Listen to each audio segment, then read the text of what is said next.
মেলাতে গিয়ে কি খাচ্ছি আমরা, এগুলো কি স্বাস্থ্যসম্মত? ওনার কিন্তু 250 টাকা প্রায় খরচই পড়ে, তাই একটা মুরগিতে 240 টাকা বিক্রি হয়। তো আপনারা অবশ্যই কমেন্টে জানাবেন জিনিসগুলা কোথা থেকে আনে, কিভাবে আনে। প্রিয় দর্শক, আসসালামু আলাইকুম। দেখেন, আমরা অনেক সময় মেলাতে গিয়ে কিন্তু এই রোলগুলা, তারপরে এই যে আপনার গুস্ত, মুরগির গুস্ত কিন্তু কেটে কেটে শিক কাবাব বানিয়ে, তারপরে টিক্কাগুলো আমরা কিন্তু টাটকা ভেজে ভেজে খাই। দেখেন, তো আমি আসলে এইটা আজকে মূলত আপনাদের দেখাবো। তো আজকের টপিকটা হচ্ছে এইটা নিয়েই। তো আমি এই ভাইয়ের সাথে একটু কথা বলবো। ভাইয়া আসসালামু আলাইকুম, ভালো আছেন? যাক, আলহামদুলিল্লাহ। তো ভাইয়া, আপনি যে এই টিক্কাগুলো বানাইতেছেন, এগুলো তো ভাইয়া স্বাস্থ্যসম্মত নাকি? মানে ভালো তো ইনশাল্লাহ।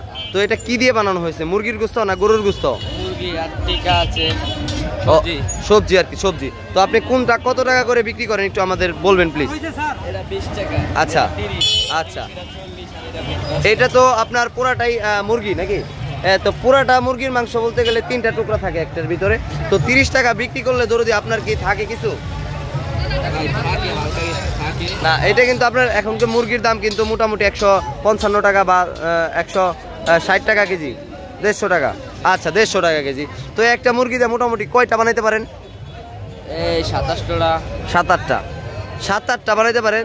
তো একটা মুরগিতে যদি আপনি 7-8টা বানান, প্রত্যেকটা যদি 30 টাকা করে বিক্রি করেন, কয় টাকা আসছে দেখছেন? তো ভাইয়া 240 টাকা আসে আপনি 8টা যদি বানান।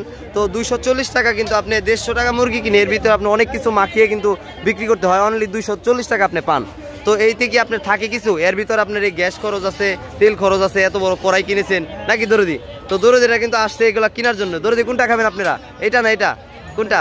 এইটা। আচ্ছা, এটা হচ্ছে 30 টাকা পিস। হ্যাঁ, উনি বিক্রি করতেছে। আমি এটাই বলতেছি যে 30 টাকা করে একটা মুরগি দিয়ে আপনার বানাইতে পারে 8টা, তাহলে 8টা আসে 240 টাকা। তো একটা মুরগি কিনে 150 টাকা দিয়ে, এরপরে কড়াই খরচ আছে, ব্যান খরচ আছে, তারপর আরও গ্যাস খরচ আছে, এগুলো নিয়ে তো প্রায় 200-250 টাকা পড়েই যায়। তো 240 টাকায় বিক্রি করে কিভাবে থাকে, এটাই আমার প্রশ্ন। তো দর্শক, এটা নিয়ে আমি আর ঘষাঘষি করলাম না। ওনার কিন্তু 250 টাকা প্রায় খরচই পড়ে, তাই একটা মুরগিতে 240 টাকা বিক্রি হয়। তো আপনারা অবশ্যই কমেন্টে জানাবেন জিনিসগুলা কোথা থেকে আনে, কিভাবে আনে। তো দর্শক, ভালো থাকবেন, আল্লাহ হাফেজ। আমার পেজটি ফলো করে না থাকলে অবশ্যই ফলো করে দেবেন। তো ভালো থাকবেন, সুস্থ থাকবেন, আল্লাহ হাফেজ।